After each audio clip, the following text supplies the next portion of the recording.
हरि ओम।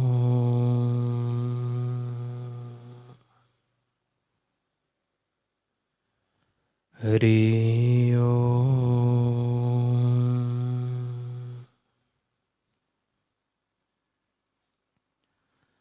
हरि ओम।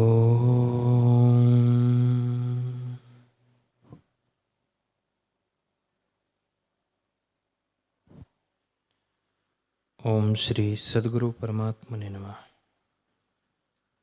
श्री योग वशिष्ठ महारामायण। राम जी ने पूछा, हे भगवान, तुम तो निर्वाण स्वरूप हो, तुमको अहंकार रूपी पिशाच कैसे हुआ? यह मेरा संशय दूर कीजिए। वशिष्ठ जी बोले, हे राम जी, ज्ञानी हो अथवा अज्ञानी, जब तक शरीर का संबंध है तब तक अहंकार दूर नहीं होता। जैसे जहाँ आधार होता है वहाँ आधे भी होता है, और जहाँ आधे होता है वहाँ आधार भी होता है, वैसे ही जहाँ देह होती है वहाँ अहंकार भी होता है, और जहाँ अहंकार होता है वहाँ देह भी होती है। हे राम जी, अहंकार बिना शरीर नहीं रहता, पर उस अहंकार को अज्ञान रूपी बालक ने कल्पना की। पर ज्ञानी का अहंकार नष्ट हो जाता है। हे राम जी, यह अहंकार अविद्या ने उपजाया है, जो वास्तव में मिथ्या हो और भासित हो, वह अविद्या है। और जब अविद्या ही मिथ्या है तो उसका कार्य अहंकार कैसे सत हो? यह केवल मिथ्या भ्रम से उदय हुआ है। जैसे भ्रम से वृक्ष में वेताल भासता है, वैसे ही भ्रम से अहंकार रूपी वेताल उदय हुआ है, और इसका कारण अविचार सिद्ध है। विचार करने से इसका अभाव हो जाता है। जहाँ विचार होता है वहाँ अविद्या नहीं रहती। जैसे जहाँ दीपक होता है वहाँ अंधकार नहीं रहता।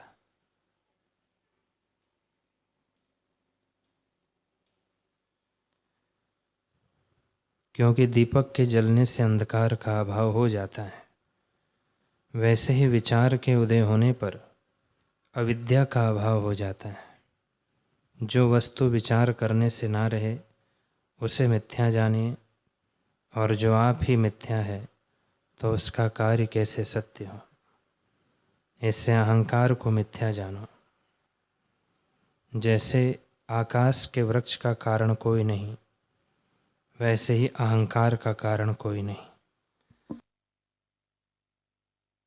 मन सहित जो 6 इंद्रियां हैं, शुद्ध आत्मा उनका विषय नहीं, क्योंकि वह साकार और दृश्य है। साकार का कारण निराकार आत्मा कैसे हो? जो आकार है वह सब मिथ्या है। जो बीज होता है उससे अंकुर उत्पन्न होता है, तब जाना जाता है कि बीज से अंकुर उत्पन्न है। परंतु बीज ही ना हो तो उसका कार्य अंकुर कैसे उत्पन्न हो? वैसे जगत का कारण संवेदन ही ना हो तो जगत कैसे हो? जैसे आकाश में दूसरा चंद्रमा हो तो उसका कारण भी मानिए, और जब दूसरा चंद्रमा ही नहीं तो उसका कारण कैसे मानिए? हे राम जी, ब्रह्म आकाश अद्वैत शुद्ध फुरने से रहित अच्युत और अविनाशी है। वह कारण कार्य कैसे हो? हे राम जी, पृथ्वी आदि तत्व अविद्यमान है, पर भ्रम से भासते हैं। केवल शुद्ध आत्मा अपने रूप में स्थित है। जो तुम कहो कि अविद्यमान है तो भासते क्यों हैं, तो उसका उत्तर यह है कि जैसे स्वप्न में अनहोती सृष्टि भासती है, वैसे ही यह जगत भी अनहोता भासता है। जैसे भ्रम से आकाश में वृक्ष अनहोते भासते हैं, तो इसमें कुछ आश्चर्य नहीं, और संकल्प नगर रच लीजिए तो चेष्टा भी होती है, परंतु इसका स्वरूप संकल्प मात्र है। वास्तव में अर्थाकार कुछ नहीं होता, और अपने काल में सत्य भासता है। पर जब संकल्प का लय होता है तब उसका भी अभाव हो जाता है। इससे आकाश वृक्ष की नाई हुआ है। जैसे आकाश के वृक्ष भावना से भासते हैं, वैसे ही यह जगत संकल्प मात्र है, स्वरूप से कुछ नहीं है। जो विचार करके देखिए तो इसका अभाव हो जाता है। हे राम जी, शुद्ध आत्म तत्व अपने आप में स्थित है, वही जगत का आकार हो दिखता है, दूसरी वस्तु कुछ नहीं। जैसे स्वप्न में जितने पदार्थ दिखते हैं वे सब अनुभव रूप हैं, वैसे ही जगत भी ब्रह्म रूप है। हे राम, हमको सदा वही भासता है, तो अहंकार कहाँ हो? ना मैं अहंकार हूँ और ना मेरा अहंकार है, केवल आकाश में अहंकार कहाँ हो? हे राम जी, ना मैं हूँ और न कुछ मुझ में फुरना है, अथवा सब आत्मसत्ता मैं ही हूँ तो भी अहंकार ना हुआ। हे राम जी, हमारा अहंकार ऐसा है जैसे अग्नि की मूर्ति लिखी होती है तो उससे कुछ अर्थ सिद्ध नहीं होता, दृश्य मात्र होती है। वैसे ही ज्ञानी का अहंकार देखने भर को है, उसे कर्तृत्व या भोक्तृत्व नहीं होता और वे अपने स्वभाव में स्थित है।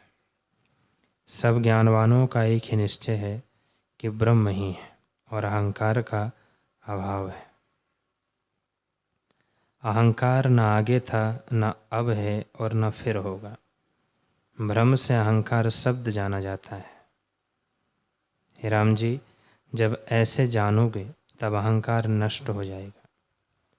जैसे शरत काल में मेघ देखने भर को वर्षा से रहित होता है, वैसे ही ज्ञानी का अहंकार देखने भर को होता है और बुद्धि में भासता है, परंतु ज्ञानी के निश्चय में असंभव है, क्योंकि उसका अहम प्रत्यय आत्मा में रहता है और परिच्छिन्न अहंकार का अभाव हो जाता है।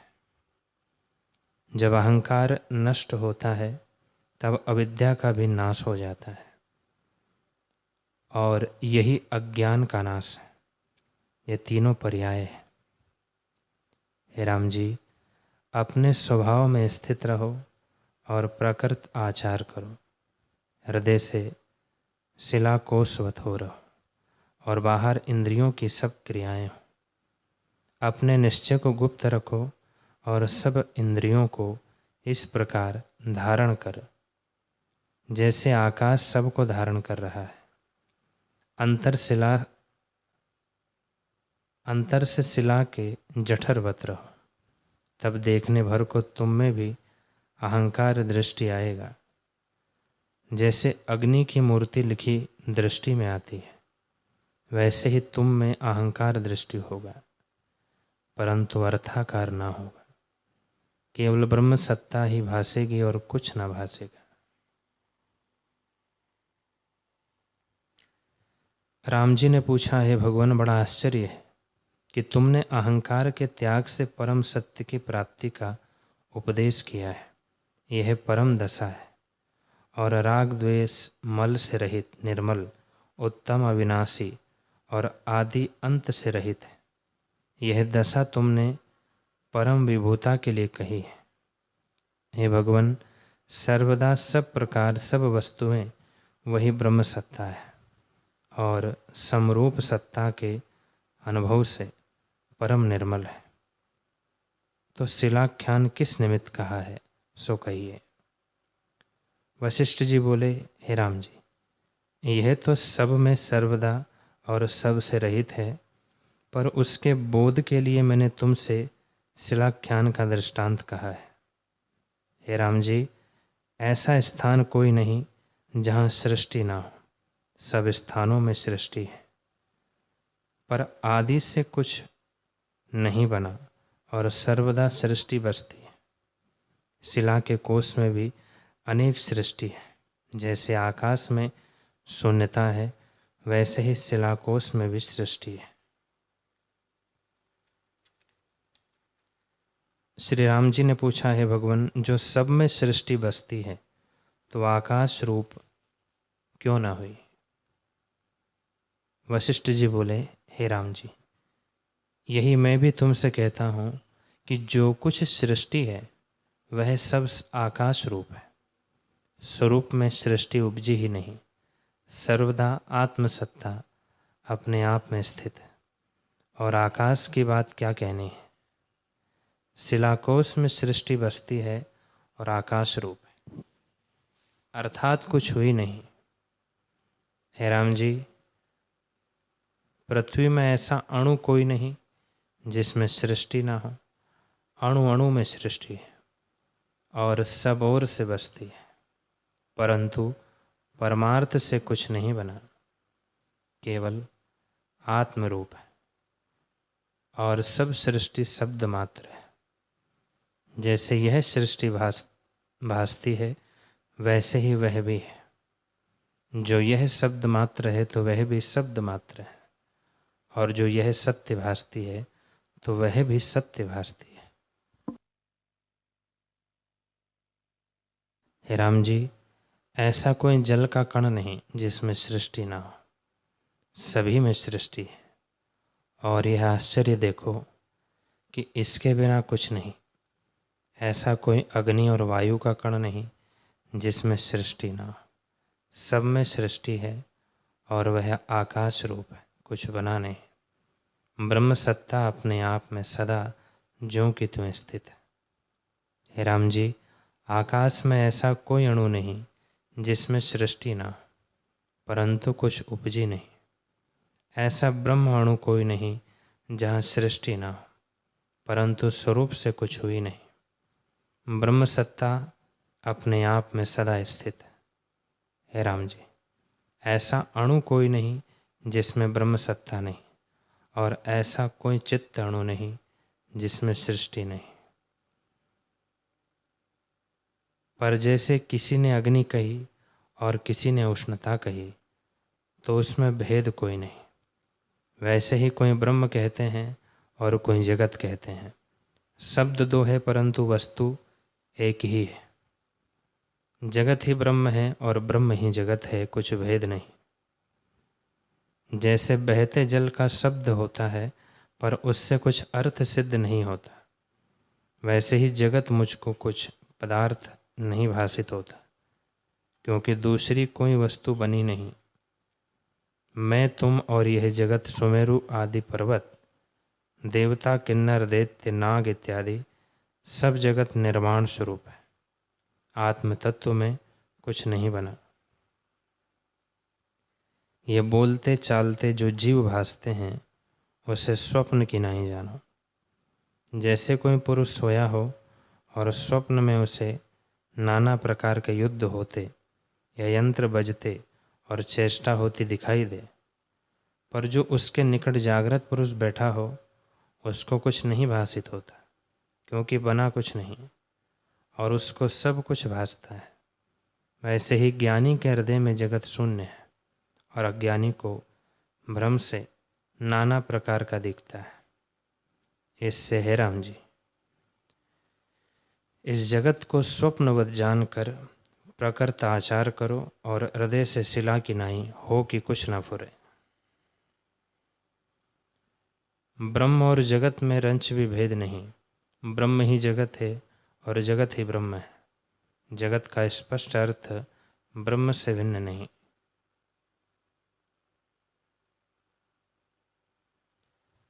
राम जी ने पूछा, हे भगवान, आपने आकाश कोश में कुटी बनाकर 1 वर्ष की समाधि लगाई, तो उसके अनंतर जो वृतांत हुआ सो कहिए।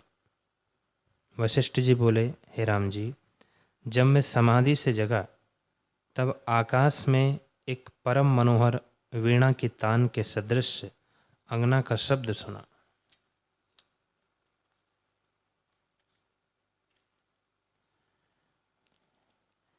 तब मैंने विचार किया कि मैं तो बहुत ऊंचे पर आया हूँ, जहाँ सिद्धों की भी गति नहीं, और सिद्धों से भी 3 लाख योजन ऊंचा आया हूँ। यह शब्द कहाँ से आया? ऐसे विचार कर मैं देखने लगा तो दसों दिशाओं में आकाश ही दिखा, परंतु सृष्टि का कर्ता कोई ना देख पड़े।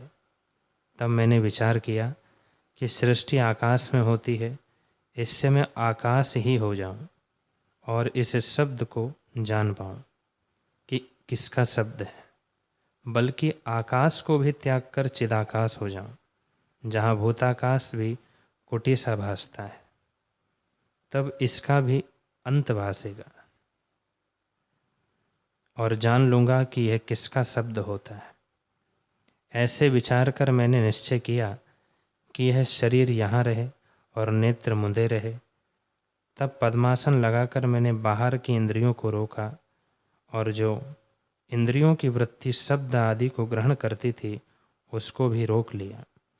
निदान भीतर बाहर की सब वृत्तियों के साथ अहम वृत्ति त्याग कर मैं आकाश रूप हो गया। जैसे इस ब्रह्मांड में आकाश का अंत नहीं मिलता, वैसे ही मैं इसको त्याग कर चिदाकाश रूप हो गया। जिसका संकल्प ही रूप है, उसको भी त्याग कर मैं बुद्धि आकाश में आया, फिर उसको भी त्याग कर चिदाकाश में आया और उस शब्द को सुनने के संकल्प से चिदाकाश रूप हो गया।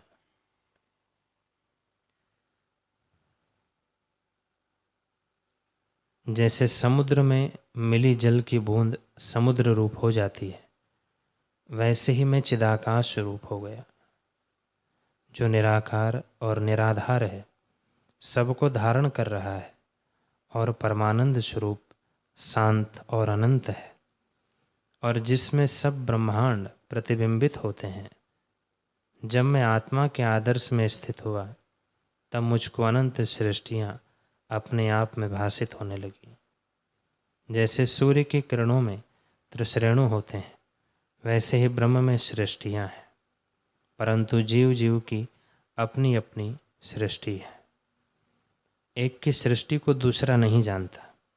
जैसे कहीं एक मनुष्य सोए हों और अपनी अपनी स्वप्न सृष्टि को देखे, तो उसमें अपना आकाश और काल देखते हैं।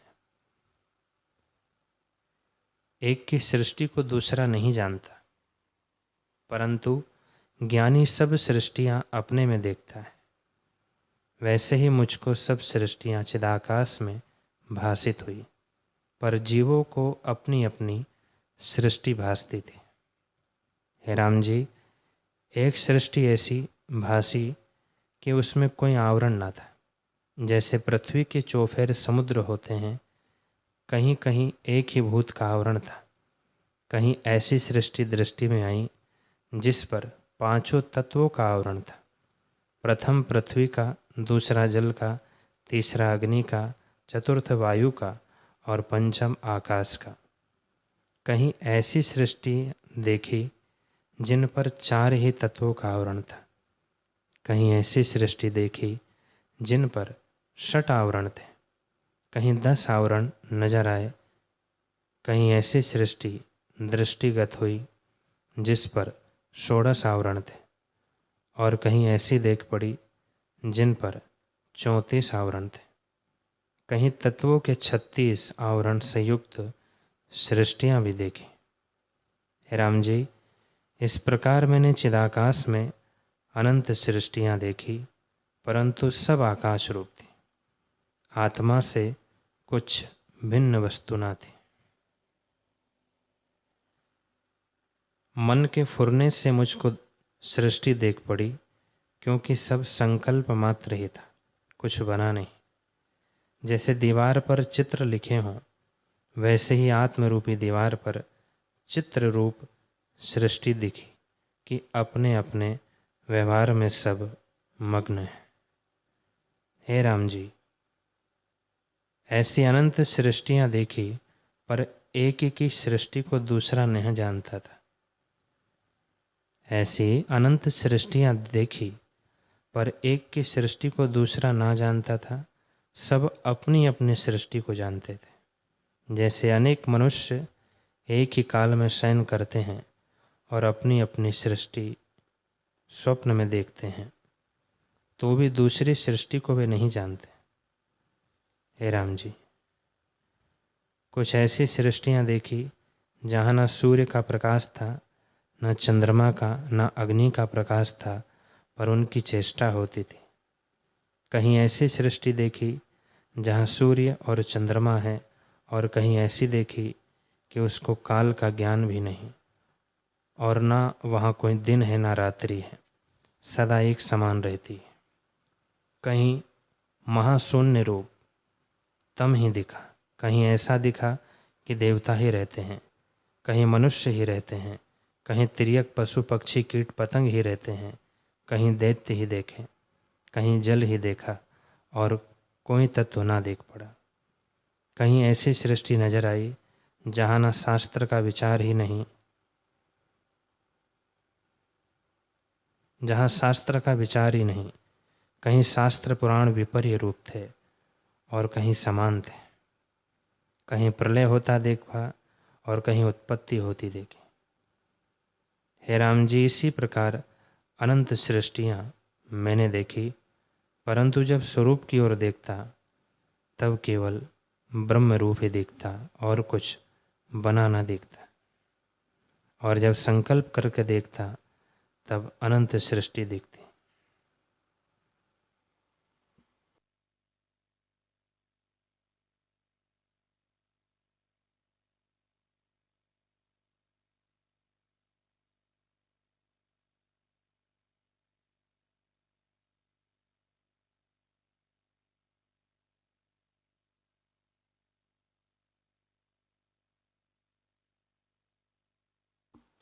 हरि ओम, हरि ओम। ओम पूर्णमदः पूर्णमिदं पूर्णात् पूर्णमुदच्यते पूर्णस्य पूर्णमादाय पूर्णमेवावशिष्यते। ओम शांति शांति शांति। श्री सद्गुरुदेव भगवान की जय।